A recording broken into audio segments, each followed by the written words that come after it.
Buena tarde a todos, a todas, a todos. Estamos aquí transmitiendo de nuevo el seminario de corporalidades, es nuestra primera sesión y tenemos el gran gusto de tener a la doctora Mariana Gavarrot. Voy a presentarla y como ya saben ustedes, la dinámica del seminario es que Mariana va a tener una presentación de su ponencia, de su conferencia, y ella va a tenerla por una hora y después nosotros aquí vamos a estar recopilando preguntas o comentarios de ustedes para tener una conversación con ella al final. Entonces voy a comenzar con la presentación de la doctora Mariana Gavarrot. Mariana Gavarrot tiene 28 años de experiencia en el área de geografía humana. Su actividad académica está centrada en la investigación, la docencia y divulgación de temas de género. Es profesor investigador en la Escuela de Humanidades y Educación del TEC de Monterrey, en donde imparte la clase de Antropología del Cuerpo. En la misma escuela lidera el área de Igualdad de Género y Diversidad. Además, es asesora del Centro de Dignidad Humana del mismo TEC de Monterrey. Es autora del libro ABC del Género, Nociones Mínimas para Discutir el Tema, publicado por la editorial Lumen en 2022. Colabora con instancias de la sociedad civil y de gobierno y actualmente forma parte del Consejo Nuevo León, en donde es comisionada de Desarrollo Social y preside la Subcomisión de Igualdad de Género. También es consejera de Explórate, asociación civil que promueve los derechos de las personas LGBTQJA+. Obtuvo el grado de doctorado por la Universidad de Oxford en el Reino Unido, en la Escuela de Geografía y Medio Ambiente, con especialidad en Geografía Humana. Así también la maestría en Ciencias Sociales por la Facultad Latinoamericana de Ciencias Sociales, la FLACSO, sede México, y la licenciatura en Estudios Internacionales por la Universidad de Monterrey. Y además también nos acaba de comentar que acaba de terminar una maestría en Teologías Latinoamericanas. Entonces, con el gusto de tenerla hoy aquí, nos va a platicar sobre neoconservadurismos en México. Muchísimas gracias, Mariana, y adelante. Muchas gracias por la invitación. La verdad es que como yo le comentaba a Alejandra, me encanta la idea de este seminario y sobre todo la oportunidad de poder intercambiar con ustedes algunas ideas, si es posible, compartirles la pantalla porque preparé algunos puntos que me gustaría em, como proponerles como punto de partida para esta conversación. Y ahí sí se ve, ¿no? Sí, Sí, adelante. muy Sí. bien. Em, cuando recibí la invitación y me dijeron, bueno, esta es como la primera sesión del seminario y vamos a arrancar con discusiones en distintos grupos de trabajo. Em, yo le sugerí a Alejandra algunos temas y entre ambas decidimos hablar de nuevos conservadurismos y corporalidades disidentes. A mí me parece importante y es un tema que yo siento que nos está inquietando a todos en muchos niveles y en muchos espacios, tanto espacios académicos como espacios, digamos, personales. Creo que este es uno de esos temas que se habla desde la sobremesa familiar hasta en los seminarios, digamos, más que apelan más a esta racionalidad como de las ciencias sociales, las humanidades y la filosofía, pero no deja de ser una preocupación común porque pareciera que ante estas nuevas figuras y estos nuevos discursos, de cuyas personas quizás ya estoy harta de mencionar y que vendrán a su cabeza, ¿no? En Argentina, en Estados Unidos, incluso en México y en toda América Latina y en el mundo, ¿no? Que apelan a estas, como estos discursos e ideas e ideologías conservadoras nos sentimos como, o eso es por lo que yo he conversado, ¿no? Hay como esa sensación de que, y ahora, como decía el Chapulín Colorado, ¿no? Y ahora quién podrá defendernos, ¿no? Y ahora qué va a pasar ante esto que pareciera ser como una avalancha que se nos viene encima, ¿no? Una avalancha ultraconservadora. Entonces, creo que muchas de nosotros estamos buscando opciones, pensando, quizás tratando de no dejarnos como avasallar por el pesimismo Y por eso me pareció importante traer a este seminario lo que yo titulé como algunos apuntes para pensar el presente. Y voy a dividir la propuesta para el diálogo de hoy, porque es eso, es una propuesta para el diálogo, no son respuestas ni mucho menos. Es como pensar en la importancia de la memoria, porque para mí, y como ustedes quizás ya lo habrán pensado, ¿no? Y desde la teoría queer se ha venido diciendo, y los estudios de la memoria y la posmemoria, o sea, el pasado se construye también desde el presente y el presente nos ayuda a imaginar el futuro. Entonces, como que también cuestionar un poco esta distinción entre pasado, presente y futuro, pero sí apelar a la importancia de recordar qué ha pasado antes cuando estamos en una situación que pareciera como inexplicable o que indescifrable. Y hablar un poco de qué significan las corporalidades disidentes. O sea, a mí me parece que estos discursos ultraconservadores lo que están haciendo es revivir un pánico a la diferencia, y esa diferencia es una diferencia también de corporalidades. Entonces me gustaría como tomarnos un poco el tiempo de detenernos ahí. Y luego algunas coordenadas para pensar el futuro, o yo quizás espero llegar a la idea de que tenemos quizás que renunciar a pensar, y renunciar al entendimiento en tiempos como hoy, pero eso es algo que también quisiera dejar como en el tintero, ¿no? Entonces, pues voy a empezar hablando de la importancia de la memoria y decir, bueno, ¿estos son nuevos conservadurismos o ya venían de antes, ¿no? O sea, más bien la pregunta es, ¿qué ha cambiado? Hay compañeros que están hablando de fascismos, ¿no? De nuevos fascismos también.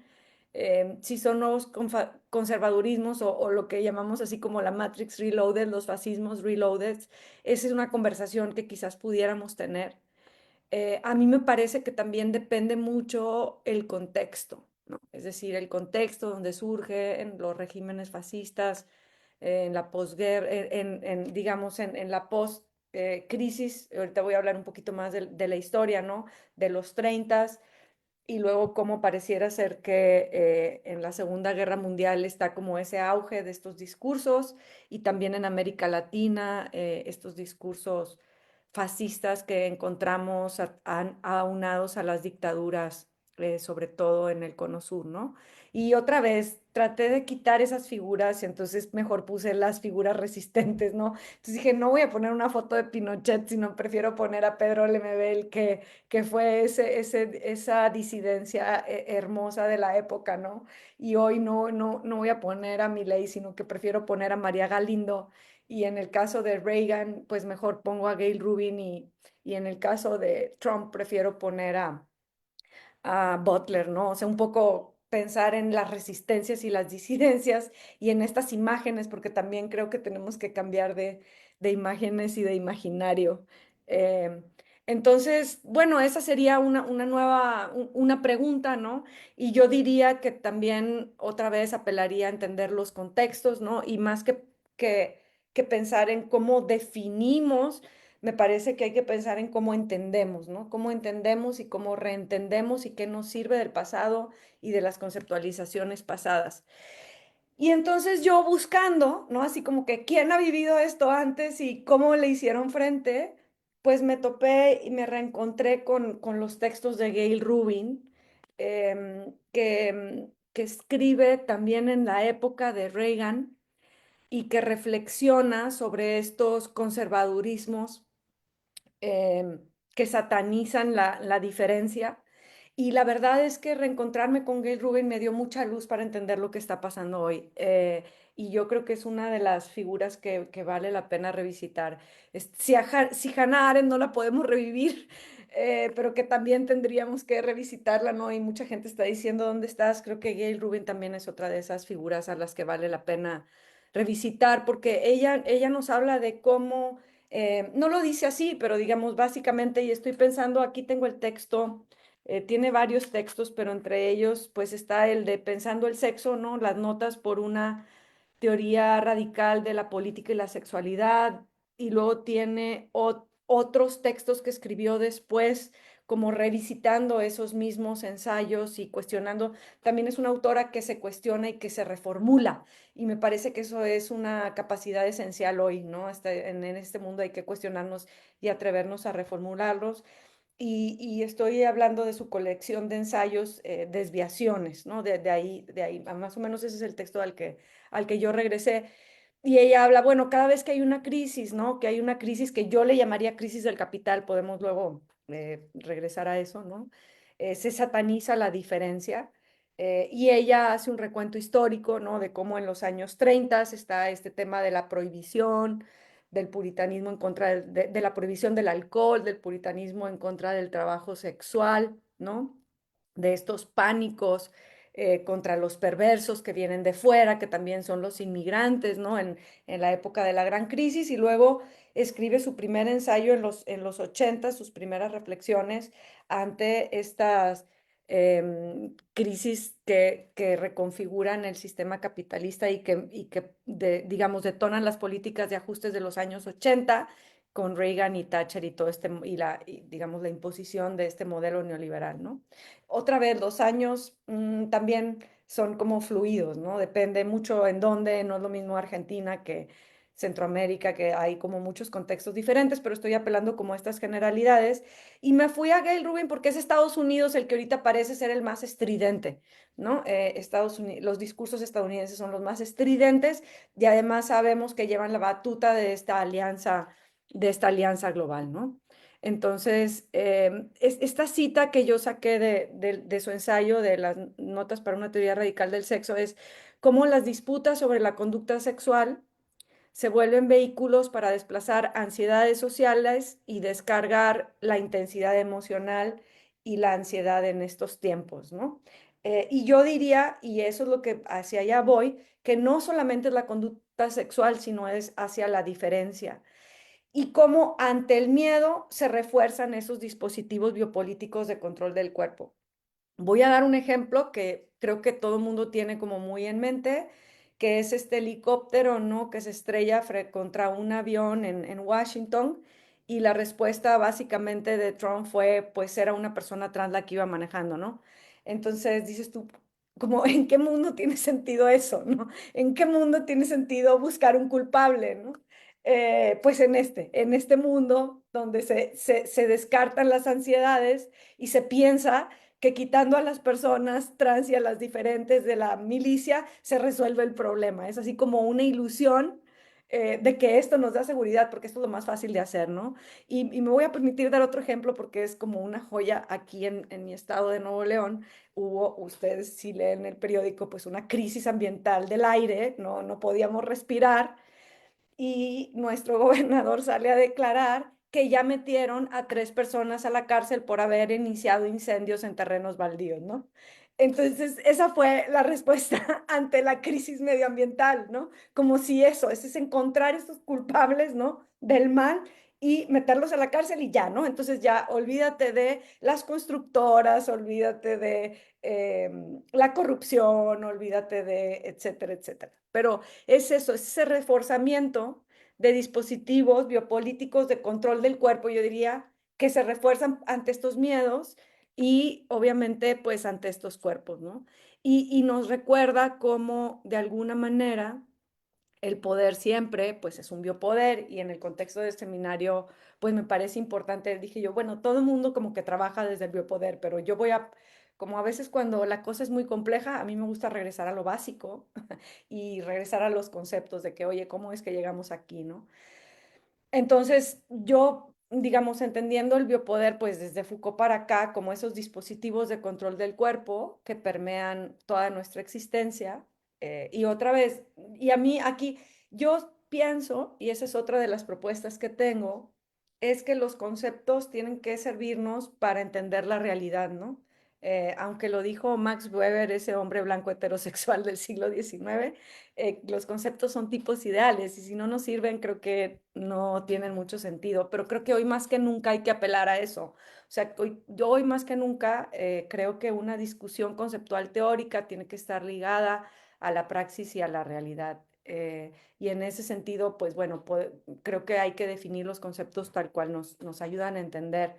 el biopoder se construye históricamente, entonces eso es interesante porque como ya les mostré ahorita con Gail Rubin, ¿no? Ya ha habido, y si quieren luego profundizamos un poquito en lo que pasó en el reaganismo, pero ustedes, quienes tengan mi edad, incluso hasta se acordarán y quienes no, pues podrán entrar a Google y ver un poco de qué fue, o habrán estudiado como la historia del neoliberalismo y sabrán un poco de dónde viene. Pero es decir, antes ya estaba esto y son instituciones, ¿no? Que han ido evolucionando históricamente, que sostienen estos biopoderes como el Estado, las leyes, el mercado y la cultura, ¿no? Entonces el biopoder es una estructura que permea toda nuestra existencia y voy a tratar de dar algunos ejemplos un poco de cómo permea, pero me parece importante hoy por hoy estar como muy atentos a esto, ¿no? Em, Creo que también hoy tendríamos que hablar de necropoder, no solamente de biopoder. Hay algunas autoras, pues desde el transfeminismo, Sayak Valencia, que tiene este texto que me pareció como muy potente, que se llama Transfeminismos y Políticas Postmortem. Y también, bueno, pues Aquile Membe, que vino trabajando el necropoder y la necropolítica desde hace rato, pero creo que hablar de biopoder y también hablar de necropoder es importante porque hoy por hoy hay como, yo diría, un exterminio de la diferencia, y ahorita lo voy a hablar, entonces no es nada más de ver cómo se controla la vida, sino también de hablar quién decide la muerte y pensar, y yo creo que tenemos que pensar en la vida y en la muerte, no solamente en la vida hoy, ¿no? Entonces es un poco como esta idea de estos discursos de que se puede exterminar el mal social y que ese mal social encarna en estos cuerpos, ¿no? Que sería el piloto trans de Trump y sería estos tres pobres quizás que sean, ¿cómo se llama? Esos que les gusta piromaníacos, pero que pues finalmente terminan como siendo la descarga y el exterminio de un sistema, de una estructura, ¿no? Entonces ahí se empieza a construir el mal y se empieza a construir lo perverso. Y aquí regreso a Gail Rubin, ¿no? Entonces en la época de los 30, en la época de los 80, incluso hoy, ¿no? Se construyen esos raros y esos perversos que son los pederastas, que son las trabajadoras sexuales, que es la pornografía, que es la disidencia sexual. Gail Rubin trabaja, por ejemplo, incluso el sadomasoquismo. Yo me atrevería a decir que Gail Rubin escribe de Estados Unidos, quizás de América Latina le agregaría también los comunistas, ¿no? El enemigo interno, pero pareciera ser que si se extermina esa persona, se extermina el mal social, ¿no? Y todo parece como que estar bien, ¿no? Y esas personas, voy a llegar, son cuerpos. Entonces hoy también tenemos esas mismas perversidades de antes y quizás nuevas perversidades, habría que preguntarnos, ¿no? Y quizás esas nuevas perversidades son los cuerpos trans, los cuerpos gordos, los cuerpos migrantes, las pandillas y el crimen organizado, algunos feminismos, no todos, ¿sí? Estoy pensando también aquí en esos sujetos endriagos del capitalismo gore de Sayak Valencia, ¿no? Y en esa construcción y utilizo lo perverso así como apunte, también pensando en el modelo biomédico y en el psicoanálisis y en la psiquiatría y en esta noción de higiene, etcétera, etcétera, ¿no? Entonces, es un necropoder que extermina, ¿no? Estos cuerpos y también, por lo tanto, estas subjetividades, en la idea de que la corporalidad, y ese es otro tema como complicado, pero digámoslo así, ¿no? La corporalidad también es una subjetividad y entonces al estar siendo un cuerpo culpable y un cuerpo diferente, pues también hay subjetividades culpables y subjetividades diferentes. Entonces pareciera ser que hay sujetos que no pueden constituirse en sujetos. Lo voy a dejar ahí y podemos otra vez. Yo les estoy tirando como ideas para que sirvan para ir como discutiendo, más bien estoy abriendo conversaciones que dando respuestas, ¿no? Pero son esos cuerpos que son diversos, son esos cuerpos que son desobedientes y son esos cuerpos que son disidentes, ¿no? Y entonces tenemos que empezarnos a hacer preguntas, ¿no? Sobre quién está estableciendo las normas, ¿no? ¿Qué prácticas corporales son normales y normadas? ¿Cómo las estamos disputando?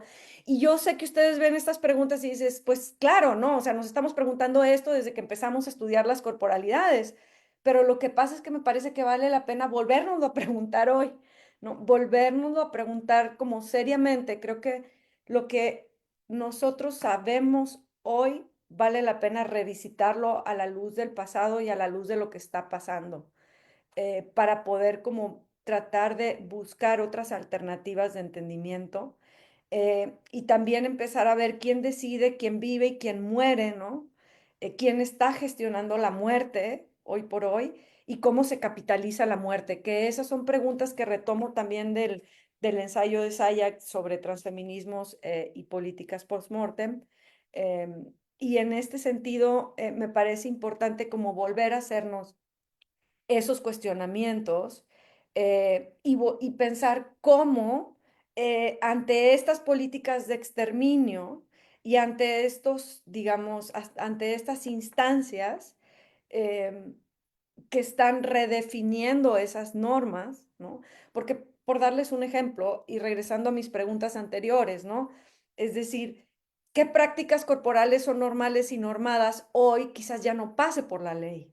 Quizás ya no pase por la norma a la que nosotros estamos entendiendo. Pareciera ser que cualquier persona, ¿no? Que se para desde Elon Musk hasta Milley, hasta cualquier otro personaje, ¿no? Pareciera establecer esas nuevas normas y esas nuevas nociones. O sea, creo que los procesos también han estado cambiando y en ese sentido las diferencias estamos haciendo frente a estas nuevas formas, estos nuevos conservadurismos, estas nuevas formas de la biopolítica, y nosotros tenemos que preguntarnos cómo repolitizar esas diferencias, ¿no? Creo que por ahí va la pregunta. Y pues aquí, me parece que esta discusión que se está teniendo en los feminismos, en los movimientos, en la teoría queer, incluso, en la filosofía, en la teología, en las disciplinas y en los movimientos sociales y en lo colectivo, si realmente apostarle a la inclusión, es hoy por hoy una opción, o si habría que pensar en otras formas de politizar la diferencia, ¿no? De alguna manera, estas políticas de la identidad, ¿no? De la inclusión de las mujeres, de la inclusión de las poblaciones racializadas, de la inclusión de lo LGBT, que están siendo cuestionadas desde los feminismos decoloniales. Estoy pensando, por ejemplo, en Ochi Curiel, y las compañeras de los feminismos negros, ¿no? Estoy pensando también en las compañeras de los feminismos indígenas, ¿no? En Lorena Cabnal, por ejemplo. Em, Estoy pensando en todas estas nuevas como propuestas de reexistencia que se están haciendo, que están diciendo, bueno, quizás tendríamos que ir o cuestionar esta idea de que tenemos que luchar por la inclusión, tenemos que apostarle al activismo y apostarle a la sociedad civil y a la ONGización, le llama Ochi si no me equivoco, ¿no?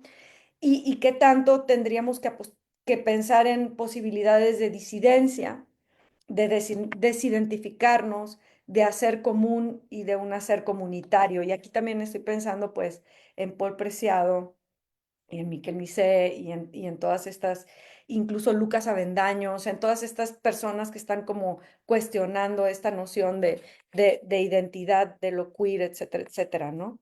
Em, y les voy a poner, antes de ir como acercándome a darles algunos apuntes, quiero tomarme unos 10 minutitos para pensar en algunos casos puntuales. Hay muchos.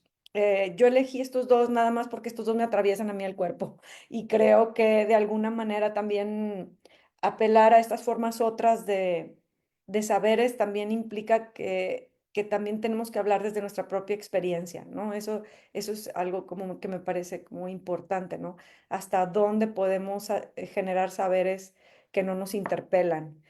Yo en lo personal siento que no puedo, ya no. Entonces tengo que apelar a mi propia experiencia y bueno, no que me asuma como un cuerpo gordo, pero sí que el tema de la forma corporal y la gordura ha sido algo que me ha interpelado. Y el caso del activismo gordo me parece como un buen ejemplo de estas tensiones entre el activismo y la desobediencia, ¿no? Entre, por ejemplo, la obesidad que cuestiona ese saber científico, ¿no? Que cuestiona la genética, que cuestiona las mediciones y las correlaciones, cuestiona la industria, cuestiona el neoliberalismo. Es decir, fíjense ustedes cómo un cuerpo cuestiona la estructura, ¿no? Entonces, si nosotros asumimos, ¿no? Que la gordura es una corporalidad desde la cual se puede habitar el mundo, ¿no? Al asumirlo, estamos cuestionando un montón de estructuras, ¿no? Y entonces, si nosotros lo entendemos así, podemos entender por qué ese ensañamiento hacia las personas gordas, ¿no? Porque si yo habito el mundo desde un cuerpo que no es delgado, que no es el que me están diciendo, entonces estoy cuestionando desde el saber genético, desde el índice de masa corporal, estoy cuestionando políticas públicas, me estoy, digamos, voy en contra de la industria alimenticia que por un lado genera pues alimentos espantosos y por otro lado nos vende alimentos de dieta, ¿no? Estoy cuestionando la industria farmacéutica, todo este tema de la droga, esta nueva, de los EMPIC, ¿no? Y finalmente estoy cuestionando el sistema neoliberal, ¿no? Entonces, un solo cuerpo, digamos, que puede llegar a poner en cuestión todas estas estructuras y superestructuras, ¿no? Y como, por ejemplo, cuando vemos el activismo gordo y la disidencia, queda como tan palpable la propuesta, porque por un lado tenemos el body positive, que viene de Estados Unidos, ¿no? Y la aceptación corporal, y por el otro lado tenemos a la cerda punk, ¿no? Y las activistas gordas que están como orgullosas de su corporalidad y que se reivindican como sujetos de deseos y que no están buscando ser incluidas en ningún lado, simplemente dicen, déjenos en paz, ¿no? También estoy pensando en Marianela Saavedra y en algunas otras de estas activistas, perdón, disidentes. Entonces, es interesante porque estamos hablando quizás de los mismos cuerpos, pero estamos hablando de estrategias diferentes de hacerle frente a estos nuevos escenarios y a estos nuevos conservadurismos, ¿no?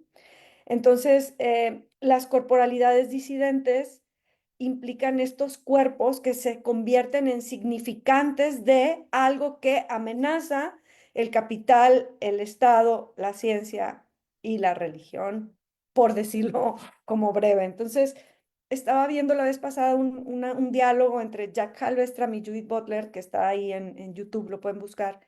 Y una de las cosas que reflexionaban ellas es que efectivamente cuando estas personas piensan que nosotros somos una amenaza, es que sí lo somos, ¿no? Sí lo somos porque significamos las posibilidades de otro tipo de existencia, ¿no? Y eso no es una cosa menor. Entonces, cuando el cuerpo se vuelve un significante de esas resistencias y de esas amenazas, pues entonces de alguna manera podemos entender por qué se ensaña, digamos, el sistema hacia el exterminio de estas otras corporalidades.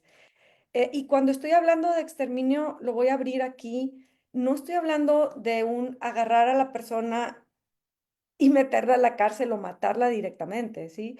Estoy hablando del exterminio que va desde eso hasta llevar a los cuerpos a estas, digamos, estas dietas que matan, hacia la anorexia que mata, hacia un decir, tú no puedes existir así tal cual eres, ¿no?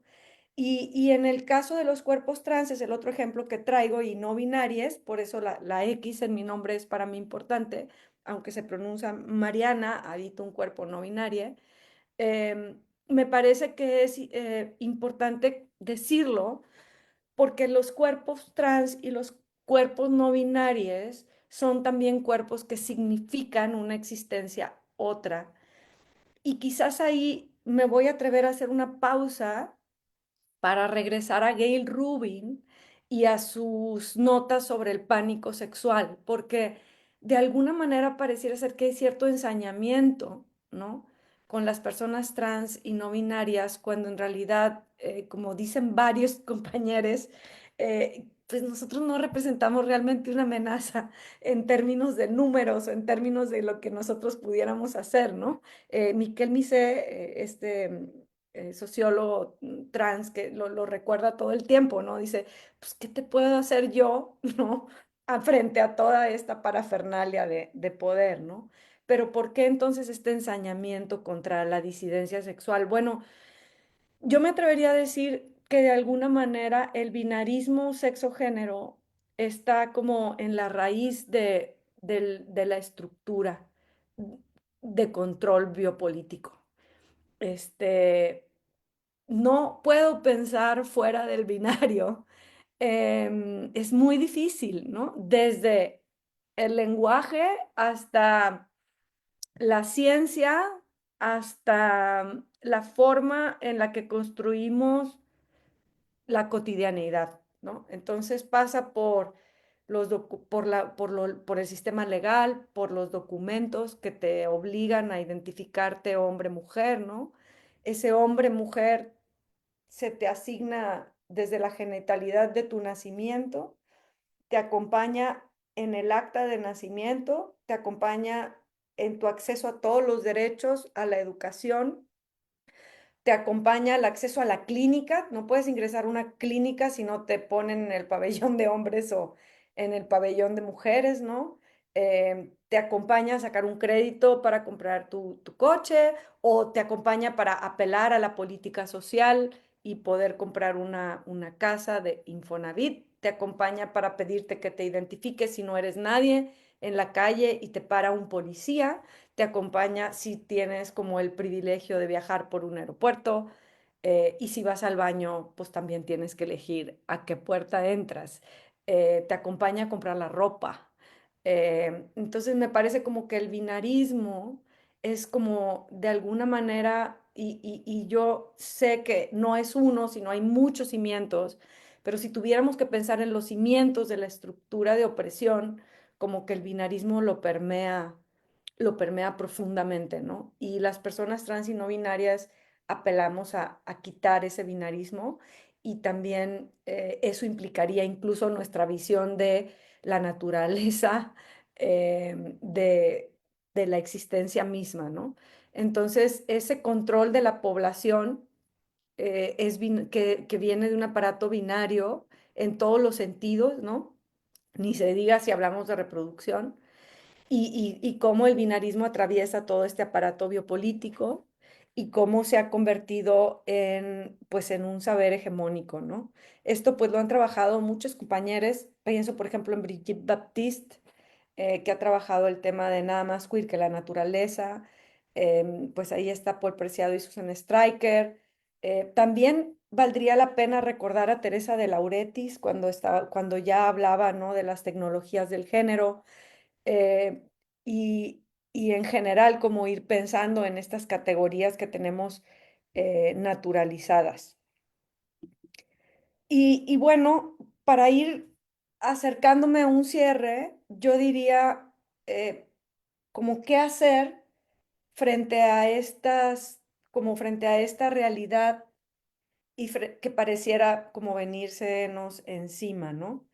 Y yo eh, apelo a esta como metáfora, esta figura de que estamos viviendo en los muros de muerte, ¿no? Que significan literal los muros de las fronteras de los estados-nación, los muros de las cárceles, los muros del capital, y cómo tenemos que buscar posibilidades de reexistir en las grietas, ¿no? En las grietas de estos muros y buscar estas otras posibilidades de vida, porque es un aparato de exterminio en el que pareciera ser que no queda más que buscar esas posibilidades de sobrevivencia y de reexistencia. Y para ello siento que tenemos que empezar a renunciar quizás a algunas certezas que esos muros nos dan, ¿no? Entonces es de alguna manera como la paradoja, la contradicción, la ambivalencia en decir, bueno, cuando una casa que me sirve de protección se puede volver en una cárcel, por ejemplo, si hay violencia, ¿no? cuando un albergue para cuerpos migrantes se puede convertir en un dispositivo de control del movimiento o quizás las dos cosas. Eh, ¿Cómo podemos, digamos, decir, ¿no?, que somos personas no binarias cuando finalmente salimos a la calle y se nos lee desde el binarismo, ¿no? Entonces, creo que hay que renunciar como al orden, a los discursos coherentes y apostarle de alguna manera a estas contradicciones y a estas ambivalencias. No deja de ser una contradicción total que yo esté hablando de esto siendo docente en el TEC de Monterrey y en un seminario que alberga una institución como el CIESAS, ¿no? Entonces también es ese entrar y salir de la grieta, entrar y salir de los lugares, pero eso también significa, como ustedes ya lo saben, pues romper los esencialismos y abrir las categorías, ¿no? Em, También esa diferencia entre teoría y práctica, ¿no? Apelar a la praxis. No me atreví a escribirlo porque me parece como muy, escribirlo me pareció como dije, bueno, a lo mejor escribirlo pareciera ser muy fuerte, pero vuelvo a esta idea de que, y lo digo a manera de provocar esta discusión, o sea, como que me parece cada vez más imposible empezar a hacer teoría que no sea desde la propia experiencia. Lo que, digamos, Sara Ahmed llama en algún momento dado, no, perdón, Jack Halberstam llama en algún momento dado teoría baja, ¿no? O sea, teoría desde abajo. Y Ahmed también trabaja esta idea de la teoría desde la propia experiencia de vida, ¿no? Entonces, me parece que los transfeminismos y los feminismos bastardos están como de mujeres creando y de estas nuevas alternativas como que le apuntan ahí, ¿no? No hablé, por ejemplo, porque les digo, son como reflexiones que quise partir como desde mí, pero no hablé, por ejemplo, aunque sí las mencioné a las compañeras del feminismo negro latinoamericano, ¿no? A las compañeras como Angela Davis, que todavía apela por el abolicionismo de las cárceles. O sea, el transfeminismo, según lo plantea y lo define bien Sayak, ¿no? Tiene que ver con ese buscar hilar estas nuevas formas de disidencia, ¿no? Entonces, no quedarnos solamente en una lucha. También los compañeros que están con la teoría crítica de las discapacidades, en fin, abrir como la idea de cuerpo, abrir la idea de categorías y de esas categorías identitarias que parecieran ser que tenemos que deshacerlas y deconstruirlas un poco, y apostarle como a lo insólito, a lo inaudito, diría un compañero mío que está trabajando ese tema, eh, y apostarle a lo que quizás nadie espera, ¿no? Y que lo han dicho ya les compañeros ante estos regímenes de odio, pues la alegría, ¿no? Ante el control y la violencia, la ternura, el baile, el fracaso, la improductividad, ¿no? O sea, si seguimos, y lo voy a decir en otras palabras, y aquí pienso en Jack Halberstam, que tiene este libro que me gusta mucho, que se llama El arte queer del fracaso, ¿no? Em, pero también esta idea de que de alguna manera, si no, decía Audre Lorde, no podemos derrumbar la casa del amo con las herramientas del amo. Entonces pareciera que hay que renunciar al éxito, a tener la razón, a entender lo que está pasando, y apostarle pues a otros caminos, ¿no? Y también a otras corporalidades. Yo puse aquí corporalidades maricas, corporalidades queers, corporalidades tortas, dicen las compañeras en el Cono Sur, ¿no? Corporalidades gordes, crips, corporalidades trans, y mostrar que hay otros tipos de corporalidades posibles. Y también algo que ha estado como muy presente, yo he visto, pues sobre todo cuando estoy en este tipo de espacios, donde hay compañeros de otros contextos latinoamericanos también y en redes sociales, cómo pareciera que hoy por hoy ser quien eres y habitar tu cuerpo, pues más que nunca es un acto político necesario, ¿no? Decir, estoy aquí y soy quien soy y sin embargo estoy ocupando pues este espacio. y tratar de imaginar otros mundos y mundos otros, ¿no? Que me parece que es lo que se está haciendo desde distintos lugares de la grieta. Obviamente, digo, bueno, quizás no tan obvia, pero es importante como reconocer que estoy reflexionando en este contexto de inmenso privilegio, digamos, ¿no? Desde el momento en el que puedo estar en mi casa conectada a internet y no luchando por la existencia del día con día, ¿no? Cuando yo hablo de mundos otros y otros mundos, me refiero a toda esta diversidad de grietas, ¿no? Hay de grietas a grietas que tendríamos que habitar y desde donde tendríamos que conectarnos.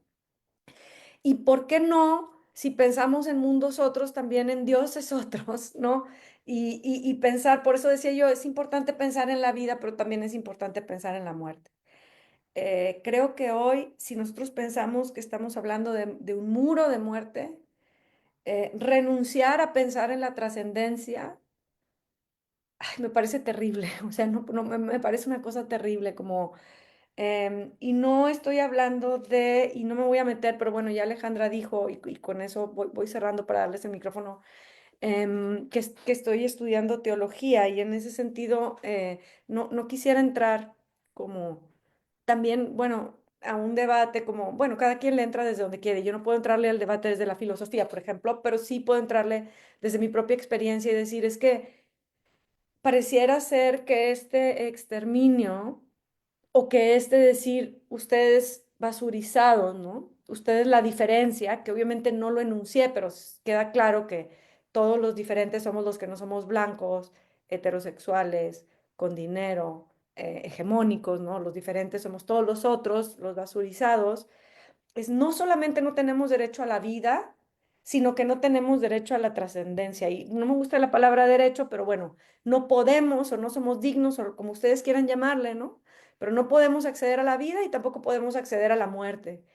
Me parece que el caso de Kenia, ¿no? Que llevó el féretro de su amiga como una manera de protesta, que es de donde parte Sayak, pues es como un grito desesperado que si bien Sayak analiza, y yo estoy de acuerdo, como lo que ella llama políticas post-mortem, ¿no? Es decir, aún después de que nos quitan la vida, tenemos que todavía seguir como luchando, pero yo lo llevaría también a una lucha por la trascendencia, o sea, decir, porque aparte de todo, nos sacaron, ¿no? A Dios, o sea, pareciera ser que no podemos acceder a esa escatología, a esa salvación o a lo que quieras que tú seas, ¿no? Y eso me parece como terrible porque aunque no lo piensen, casi muchísimas de mis compañeros con los que me he topado en las grietas apelan a decir, híjole, tuve que renunciar a mi iglesia, tuve que renunciar a mi saber religioso, ¿no? Por optar por estos estilos de vida. Y yo digo, no, o sea, creo que también ahí es importante dar la lucha y por eso apelar a los compañeros de teología queer, como Enrique Vega, que también da clases ahí en la UNAM, y a todos estos teólogos de lo queer y de lo distinto y de lo basurizado, y pensar no solamente en otras vidas, sino también en otras muertes, ¿no? O sea, creo que hay que luchar por otras formas de morir, porque estas formas de morir en el exterminio están como, son crueles. Y en fin, ahí la voy a dejar y abriré el micrófono para... Puse ahí esta cucaracha porque creo que reivindicar la abyección también es parte de el reivindicar la grieta, ¿no? En las grietas, me decía una amiga, hay muchas cosas, ¿no? Hay refugio, pero también se filtra el agua y se filtra el aire y también están estas corporalidades y estas abyecciones, pero hay mucha vida ahí y reivindicar esa vida me parece como importante. Y hasta ahí la dejaría yo, Alejandra, para... Pues muchísimas gracias, Mariana, porque todas las provocaciones que nos mandaste ahorita nos recuerdan, me parece, uno de los fundamentos de este seminario, que es precisamente revisitar nuestras categorías con las que andamos por el mundo, ¿no? Y me hiciste pensar en algo que, bueno, que siempre recuerdo en clase, que es cómo este sistema está basado sobre todo efectivamente en el sistema sexo-género, en el sistema sexo-género binario además, pero algo que tú mencionaste sobre cómo el biopoder está en ese sistema, me parece que también, digamos, los tres grandes temas que sostienen este sistema son naturaleza, cultura, el sistema sexo-género y la idea de sujeto-sociedad, ¿no? Ujú. Si repensamos estas categorías, precisamente las corporalidades nos pueden ayudar, o sea, las corporalidades transgresoras particularmente nos pueden ayudar a repensar estas grandes categorías sobre las que hemos construido este sistema, ¿no? Y tú nos lo estás recordando de una manera muy crítica y muy acertada. Entonces voy a abrir ahorita las preguntas. Si alguien quiere comentar algo, si pueden levantar sus manos, estaría muy bien. O si quieren entrar directo con el micrófono. Por ahora creo que no hay preguntas en Facebook, me parece. Ok.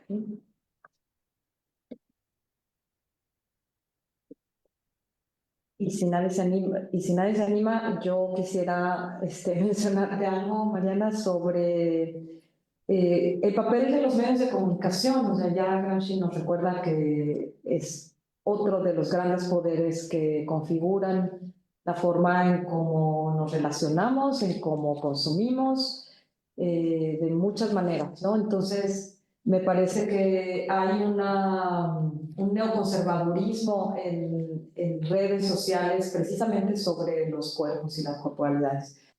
Jocelyn aquí tiene un comentario, entonces si quieres lo abro de una vez para que ella también entre y ya tú recojas los comentarios. Adelante, Jocelyn.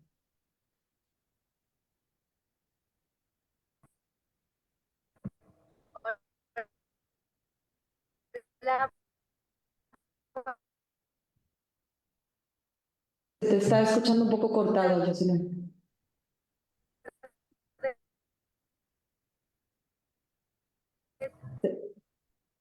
Se te escucha cortado. Si quieres, mándalo por el chat y también ahí te puedo recoger no el comentario.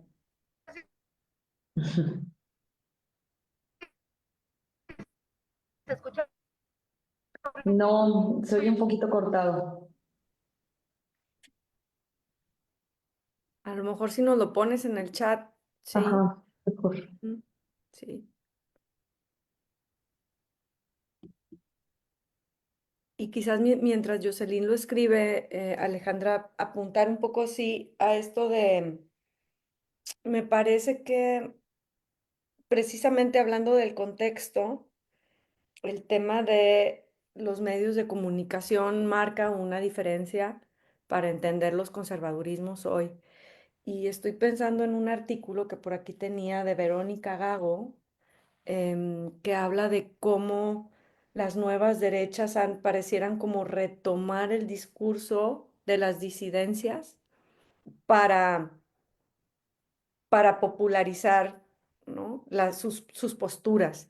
Y cuando tú hablabas de las categorías, naturaleza, cultura, sexo, género, sujeto, sociedad, por ejemplo, cómo el discurso sobre la libertad, ¿no?, se ha retomado para apelar a la opresión, ¿no? Yo soy libre de decir lo que yo quiero, y yo soy libre de vivir mi vida como yo quiero y por lo tanto puedo oprimir y puedo hacer lo que yo quiera. Entonces, esa es una categoría a la que también valdría la pena como ponerle mucha atención, porque el neoliberalismo hizo de la libertad como que otra cosa, ¿no? Y entonces se retoman estos discursos, y también se retoman estas estrategias, ¿no? Como lo de la irreverencia.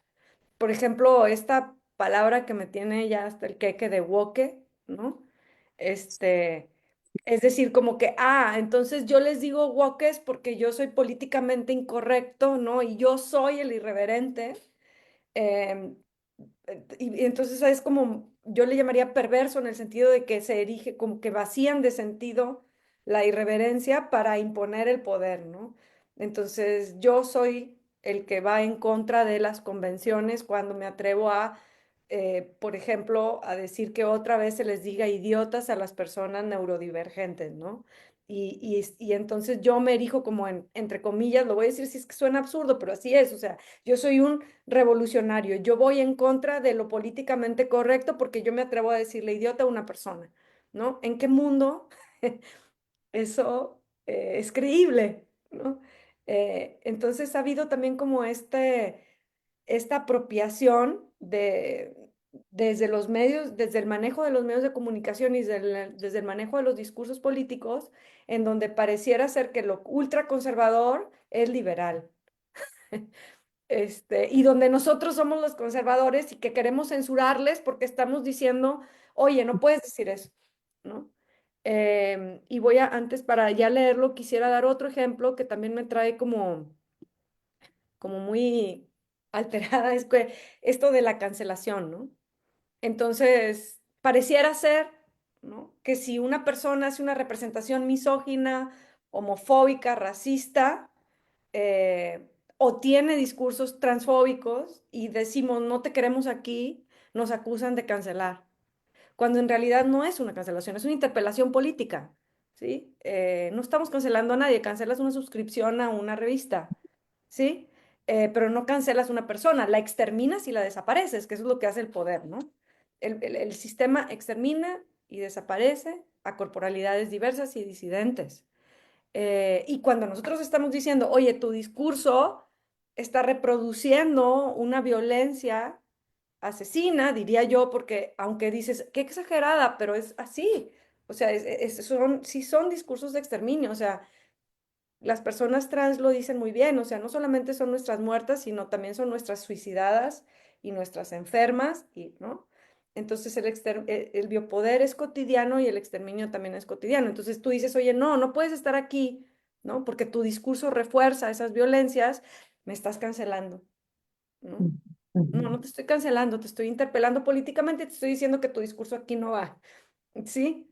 Entonces, como que, pero es tan difícil, entonces, porque entonces ahora quien censura soy yo que estoy diciendo que tu discurso no va, ¿sí? Entonces, fíjate cómo hay como dan completamente la vuelta a quién censura y a quién no, ¿no? Entonces, y volvemos otra vez a lo mismo, y bueno, estoy dando ejemplos de mi propio entorno, pero otra vez, ¿no? Resulta ser entonces que el enemigo de las mujeres son las personas trans y la teoría queer y no el capitalismo y la familia y la misoginia, ¿no? Esto es algo que Miquel se repite todo el tiempo. Entonces, así como que una cosa muy difícil, uno tiene que tener el oído muy fino, la escucha muy fina, para decir, híjole, eso suena como raro, ¿no? Este, Y es que pareciera que, digamos, vamos a decirlo así, los discursos disidentes o las disidencias fueran lo heteronormal y no es, ¿no? O sea, se están tomando estas disidencias, digamos, en un nivel discursivo en los medios de comunicación como si se quisieran imponer, ¿no? Y me parece a veces como muy raro ese discurso. Perdón, aquí, ya, así está. Es que de repente dejó de verse la pantalla. Este, eh, entonces, bueno, eso me parece como muy interesante la forma en cómo el sistema y el biopoder refuerzan ciertas categorías y fagocitan, ¿no? O sea, fagocita absolutamente todas las categorías para volverlas a posicionar en el poder, ¿no? sí, y ahí el comentario que hace Jocelyn de los jóvenes y el tema del cuerpo,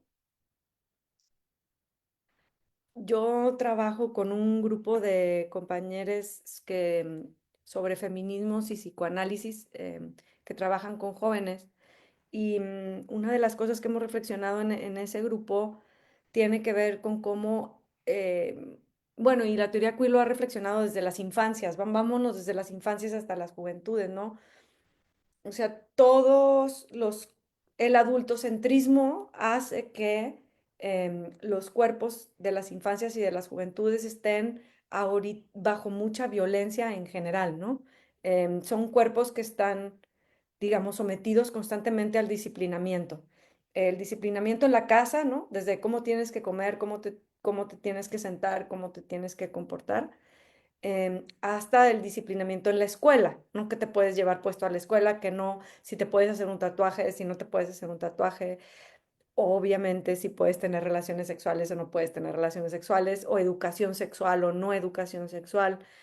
Me parece que lo difícil, diría yo, y la pregunta es cómo desde las juventudes se puede habitar el cuerpo y reapropiarse del cuerpo, porque parece ser que son cuerpos que quedan como a merced, particularmente a merced del sistema, porque una infancia o un niño en una secundaria, pues es muy difícil que pueda habitar una corporalidad disidente frente a este sistema, ¿no?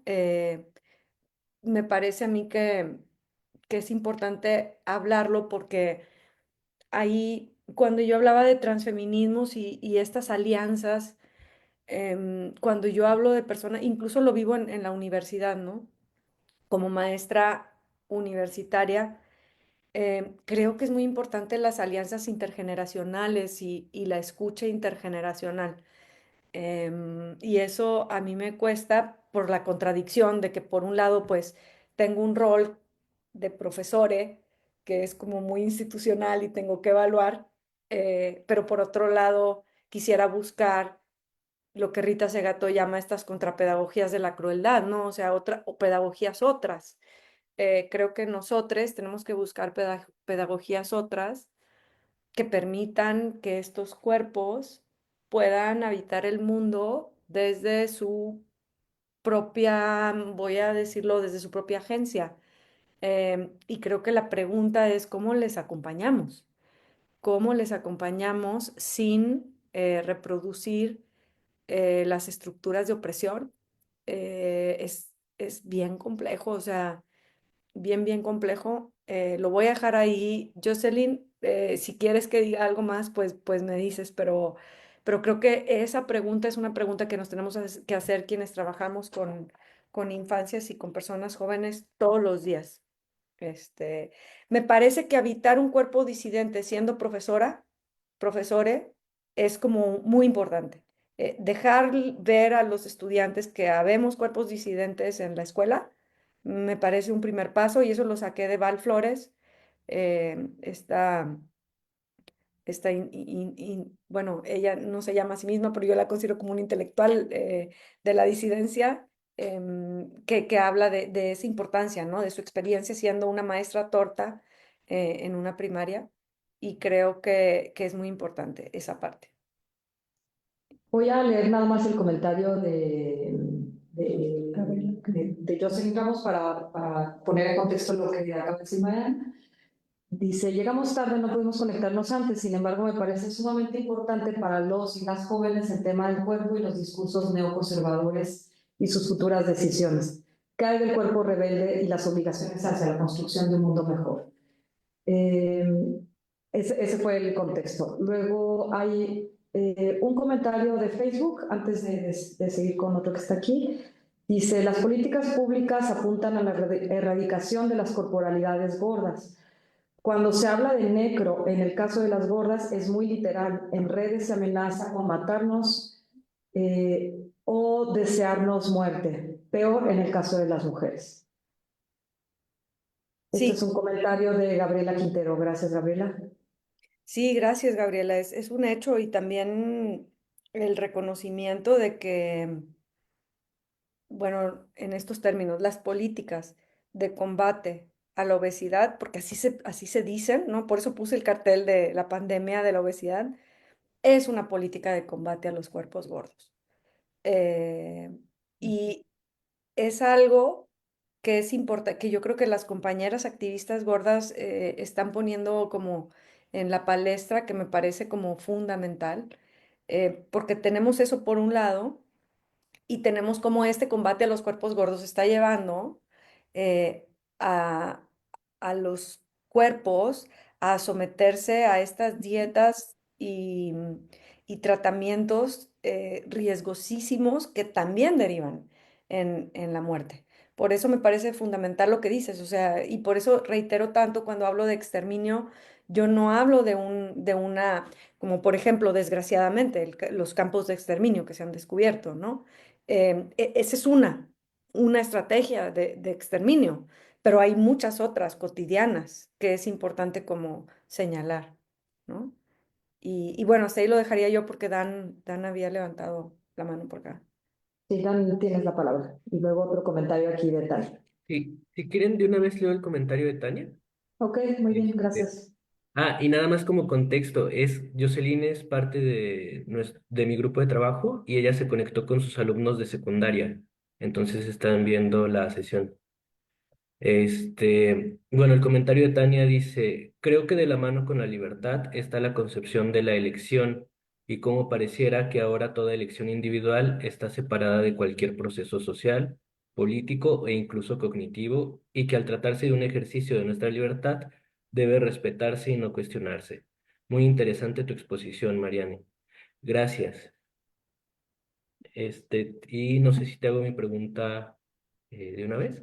Si Eh, quieres, sí.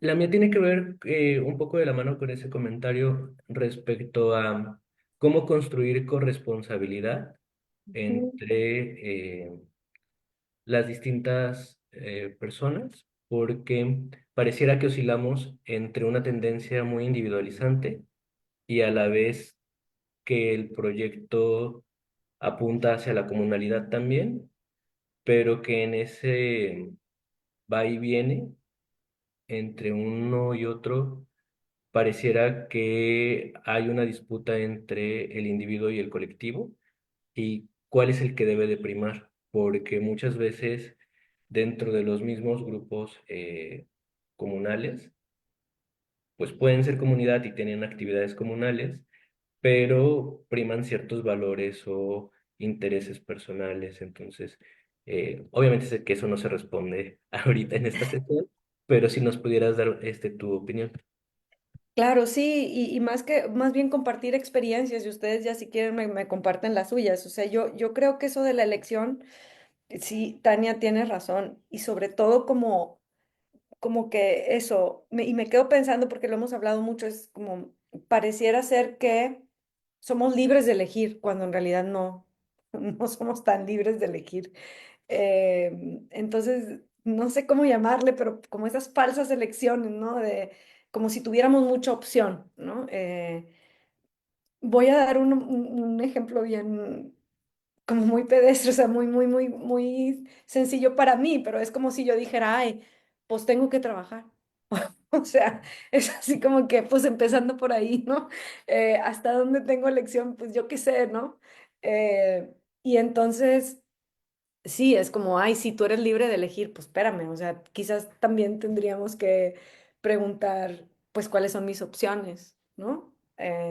Porque si mi opción es obedecer o quedarme sin trabajo, pues no hay mucha opción, ¿no? Si de mi trabajo depende mi subsistencia o mi comodidad burguesa, también lo voy a aceptar, o sea, en el sentido de que creo que vale la pena también ser como autocríticos, porque tanto cuido yo mi trabajo como una persona cuyo trabajo depende su subsistencia, ¿no? O sea, son como, hay de trabajos a trabajos, y eso también es como muy importante, y también me parece importante eso, ¿no? O sea, plantearnos cuáles son las elecciones que tenemos, si realmente son elecciones y somos libres de elegir hasta dónde, y también hacer ese trabajo como, bueno, por lo menos a mí me parece importante de reflexividad constante, de decir qué elecciones estoy haciendo yo, que me lleva a contestarte, Dan, ¿no? En mi experiencia, y lo he hablado con muchos compañeros, construir el común es como muy difícil precisamente porque hemos sido socializados como individuos. como cuerpos individuales, sino como cuerpos colectivos, si vamos otra vez a la noción de cuerpo, ¿no? La noción de cuerpo colectivo cuesta trabajo de entender porque implica también otras formas de relacionarnos. Y me parece que una de las cosas más difíciles es cómo conciliar, eh, y varias compañeras activistas, y creo que la misma María Galindo lo ha dicho, o sea, lo comunitario, lo común también tiene conflicto, ¿no? Y también tiene quizás violencias, ¿no? Pero lo importante es cómo nos aproximamos a ello. Y de hecho lo dice la autora de La Cerda Punk, en ese libro se lo recomiendo un chorro si no lo han revisado en el seminario, y ella, se me va ahorita su nombre, pero porque ella se nombra La Cerda Punk en redes sociales, en Instagram, que fue la foto que les mandé, ¿no? Que dice, también hay violencias en lo común y también hay conflictos, pero la pregunta es cómo nos aproximamos a ellas y cómo es importante hablar de ellas, porque luego no queremos hablar de ellas porque pareciera ser que no nos lo permitimos, ¿no? Entonces, por ejemplo, en una comunidad feminista o en una, pues digo, por la que yo hago una comunidad trans o en cualquier comunidad, pues va a haber esto que tú dices, ¿no? Va a haber conflictos y va a haber quien quiera rescatar ciertas individualidades, pero tenemos que asumir que tenemos que hablar de eso y resolverlo. Entonces, porque si no lo hablamos, si no lo resolvemos en común, pues entonces es imposible plantear otras formas de habitar el mundo. No es que no exista o que lo tengamos que evitar, sino que tenemos que abordarlo. Y eso me parece fundamental. Y también en lo personal, les comparto que para mí lo más difícil es la congruencia. Es decir, estar siempre vigilante de no reproducir las violencias del sistema, porque nos socializan en eso, nos socializan en la violencia, nos socializan así y entonces es como todo, para mí es un trabajo como de reflexividad, de no perder la vista de que yo también ejerzo las violencias contra las que lucho, ¿no? Y esa parte, si no la hacemos, o sea, si yo no estoy apercibida de las violencias que yo ejerzo, ¿cómo voy a construir un común con otros? ¿Sí? Como que no sé si respondí, pues no respondí, pero creo que esa es la experiencia nuestra, no sé la de ustedes. Sí, Sí, muchas gracias. Te leo otro comentario, Mariana. ujú. Buen día, este es de Edith. Buen día, me encantó tu presentación, Mariana. Muchas felicidades. ¿Podrías profundizar en qué sentido utilizas el término diferencia para nombrar los cuerpos disidentes en el contexto de los conservadurismos? Ahí mismo te leo uno parecido, también de Gabriela Quintero en Facebook, que dice, las infancias gordas son las más violentadas porque la gordofobia se cruza con el adultocentrismo y el género, y hay hipervigilancia en las escuelas. Si quieres contestar estas dos y te menciono también otros comentarios al respecto. Va. Pues yo a grandes rasgos, y bueno, ahí también Paul Preciado tiene un texto pequeño que se llama Este monstruo que os habla, donde dice que la diferencia es básicamente todo aquel que no es blanco, heterosexual, masculino, hegemónico. O sea, la diferencia es todo lo diferente de la hegemonía del poder. Y yo me quedaría, la verdad, ahí. Y luego desde ahí construiría las diferencias dentro de las diferencias, porque creo que es como un lente para poder entender las opresiones. No sé si eso baste, ahorita me dicen, pero por ahí le entraría yo, ¿no? O sea, todo cuerpo que no es como la norma blanca heterosexual masculina se convierte automáticamente en un cuerpo otro. Y entonces dentro de esos cuerpos otros, pues incluso hay ciertas jerarquías, pero yo diría, incluso pensando en las mujeres, por ejemplo, y el hecho de que se perpetran 11 feminicidios al día, yo diría, incluso desde ahí ya podemos ver cómo se tiende al exterminio de la diferencia, ¿no? Entonces, partiría por ahí. Y lo de las infancias gordas estoy completamente de acuerdo porque además esta es mi reflexión trabajando con compañeros y trabajando con mujeres con sobrepeso. Y bueno, y cuando tuve, yo por ejemplo crecí como una niña gorda, por ejemplo. em, y en ese sentido, lo que diría es que como la gordura está cobijada, lo voy a decir en esos términos, me causa como, las palabras son difíciles, pero la lucha contra la gordura está cobijada en un discurso médico que está asociado a una legitimidad por el cuidado de la vida. Entonces es muy difícil hacerle frente, muy difícil en todos los sentidos. Y voy a poner un ejemplo. Tengo una compañera activista gorda que admiro muchísimo, Ana González, que dio una charla precisamente sobre gordofobia ante un público, digamos, hegemónico, ¿no? Y lo primero que hizo cuando empezó su charla fue abrir un gansito, delicioso quien haya crecido con los gansitos, y comérselo, ¿no? Y decir, este cuerpo se va a comer este gansito. ¿Y qué? ¿No? Bueno, yo no les puedo explicar el escándalo que se armó por ese gansito. O sea, hubiera sido mejor que se hubiera desnudado, ¿sí? Hablando de corporalidades. Se armó un despiporre total. Gente ofendida, o sea, bueno, ¿no? Entonces dices, qué subversivo es comerse un gansito, por Dios, ¿no? Por diosas, por las diosas, ¿no? Entonces, hasta allá, ¿no? Yo acompaño la lucha de las compañeras activistas gordas porque me parece importantísima y también muy difícil de hacer frente por los dispositivos de biopolíticos que están ahí asentados detrás de esta noción de obesidad. Y bueno, hasta ahí la dejaría. Ujú. Ok, dice Diallo Grillo, se siente abrumadora la rapidez y la intensidad con que han crecido estos discursos neoconservadores y reaccionarios. En su presentación hablaba usted de una renuncia al entendimiento. Sin embargo, en el día a día, ¿cómo situarse frente a esta convivencia tan complicada sin terminar participando directa o indirectamente de la violencia que estos discursos reproducen? Muchas gracias.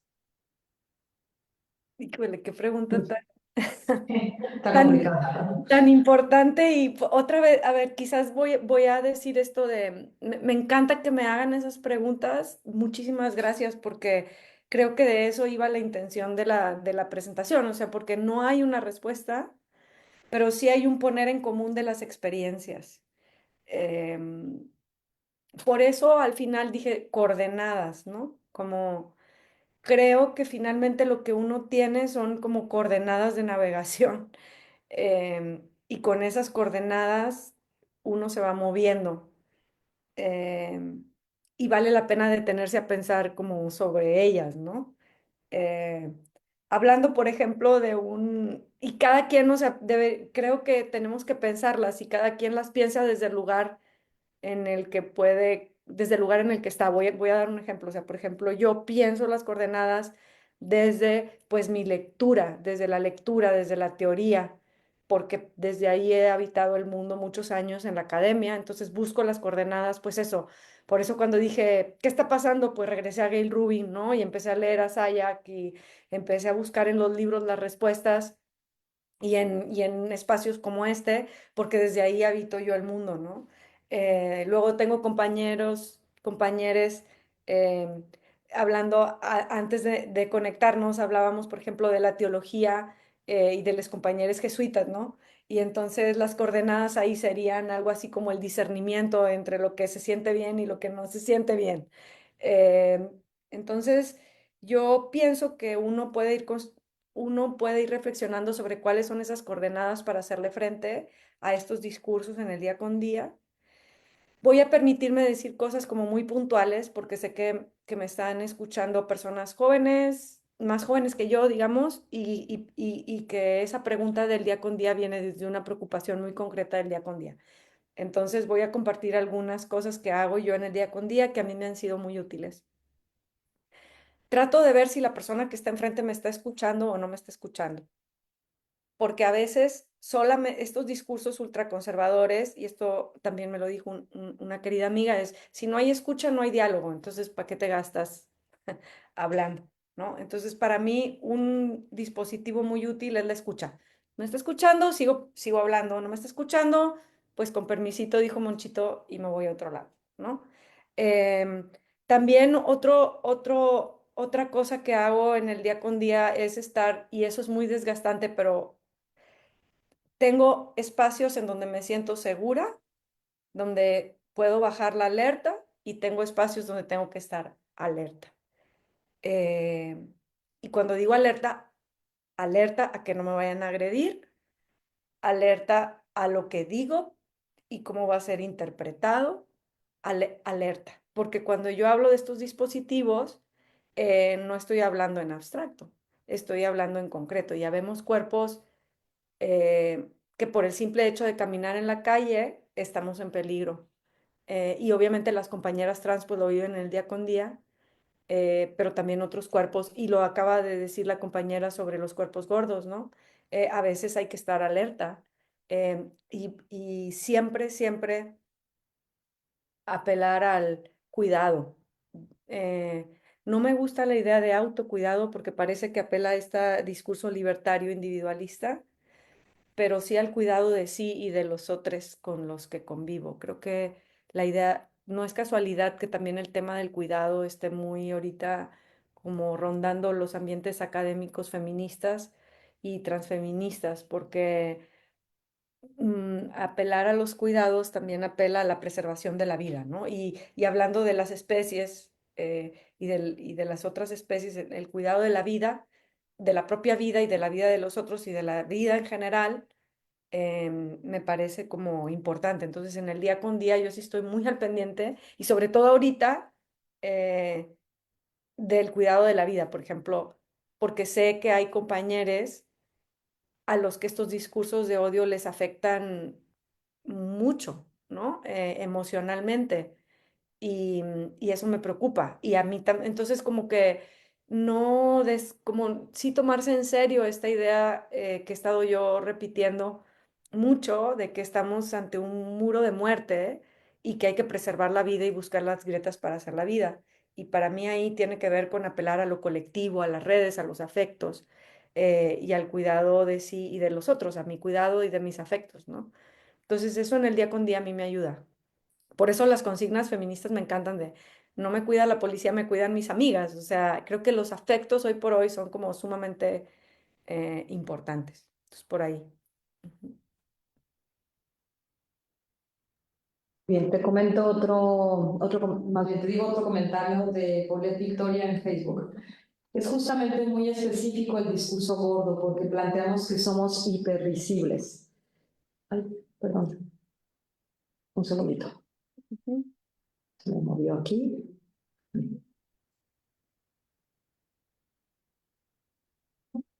Perdón, es que en lo que lo vuelvo a encontrar te voy a decir el hilo y ahorita lo vuelvo a repetir.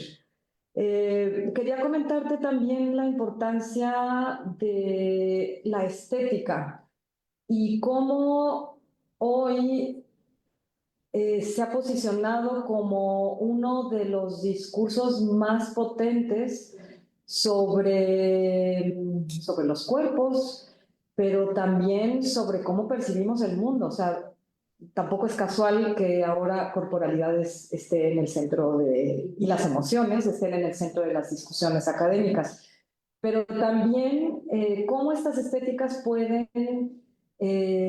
posicionarse de una manera en que efectivamente se impone, ¿no? Y de ahí ese comentario que ahorita te lo voy a volver a mencionar. Gracias, aquí va. Dice, las políticas públicas, perdón, desde Paulette Victoria, es justamente muy específico el discurso gordo porque planteamos que somos hipervisibles a los ojos humanos, pero a la par invisibles a la política pública, a la ciencia médica que nos ve como un estigma, pero al patriarcado somos una contradicción sexualizadas y cosificadas, pero cuestionadas y criticadas por no entrar en lo hegemónico, por lo cual somos, dice justamente, pero más bien creo que quiere decir injustamente señaladas y habladas.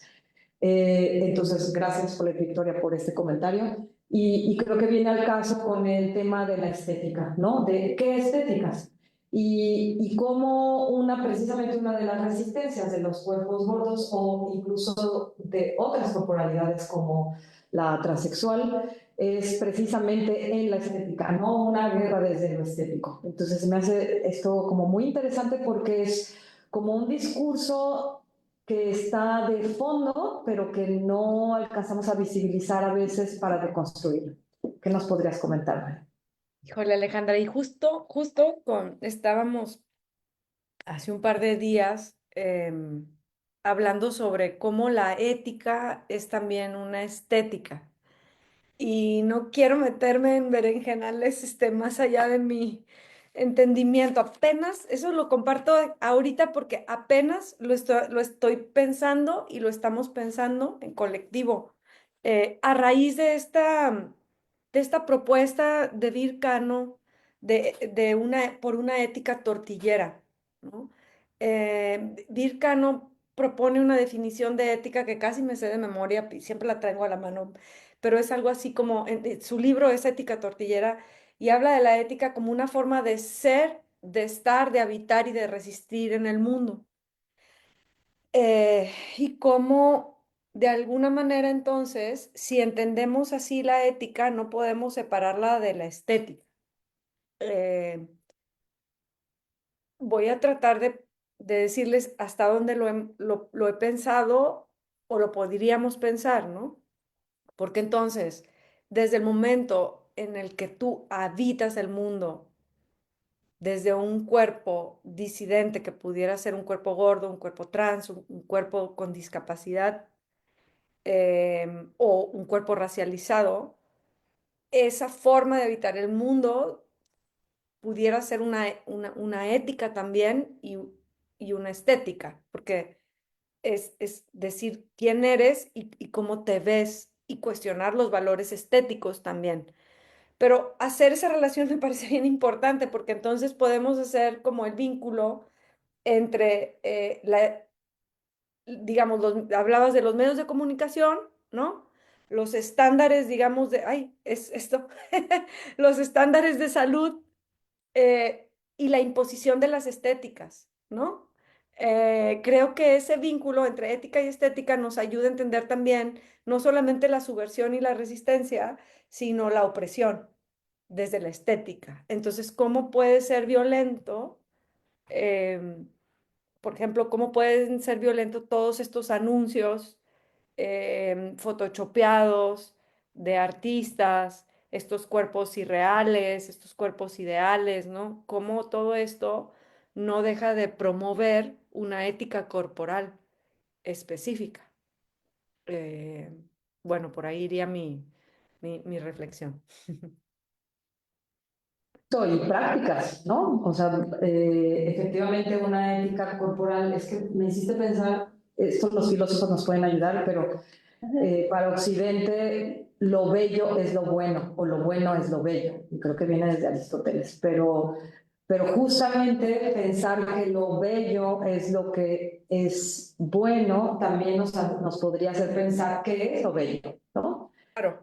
Y en todo caso, ¿por qué hacemos esta monstruosificación de lo que no nos parece bello, ¿verdad? Aquí Dan también tiene un comentario. Sí, respecto a... Sí, ¿se escucha? Ujú.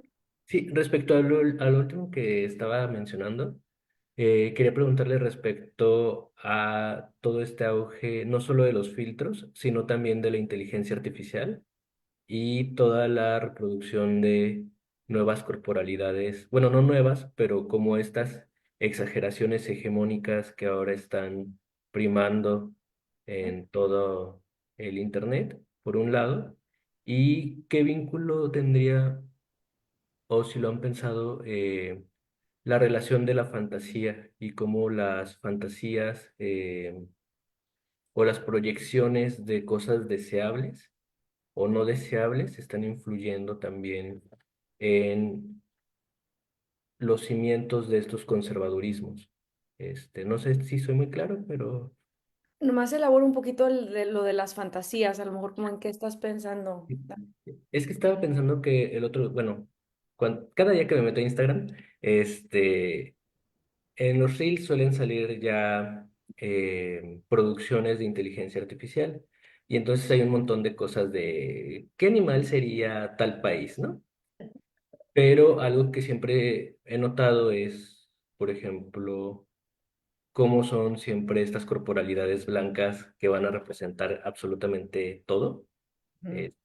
No importa lo que pongas y hasta aparecen comerciales de marcas famosas, todos ya cómo se está generando. Pero lo que a mí me ha llamado la atención mucho son las interacciones de los comentarios de las personas con esas publicaciones. Y entonces pareciera que hay una línea muy porosa que está desapareciendo entre que hay personas que sí creen que es real, o sea, que no saben identificar qué es inteligencia artificial, por ejemplo. Entonces, ¿cómo empiezan a reproducir ciertas ideas, legitimando estas producciones que no son reales,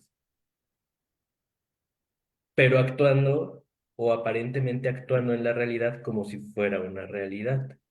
Entonces, en ese sentido, la idea de fantasía y deseo, ¿hasta qué punto ha sido cooptada por estos conservadurismos y qué tanto sirve como frente para el mantenimiento de sus ideologías, por ejemplo? Es una pregunta bien profunda porque y incluso yo la dividiría en dos, como que esta pregunta por la inteligencia artificial y esta pregunta por la fantasía y el deseo, aunque creo que están conectadas porque finalmente la inteligencia artificial apela, ¿no? A estas fantasías. Yo no, yo soy de la generación de Terminator, entonces para mí la inteligencia artificial es así como que ahí ya se va a acabar el mundo y no vieron la película, o sea, como que no ven la tempestad y no se hincan, pero sí hay estudios, o sea, sí hay ya, obviamente, digo no obviamente, pero sí hay muchísimo trabajo hecho en torno a entender la inteligencia artificial y lo que los estudiosos de los medios hablan de mediaciones, ¿no? O sea, cómo la tecnología es una mediación de la realidad y en este sentido, pues la inteligencia artificial pasa a ser como otra, yo diría, otra forma de mediación de la realidad. Está Rosana Reguillo ahí en el ITESO, que tiene un laboratorio que trabaja estos temas.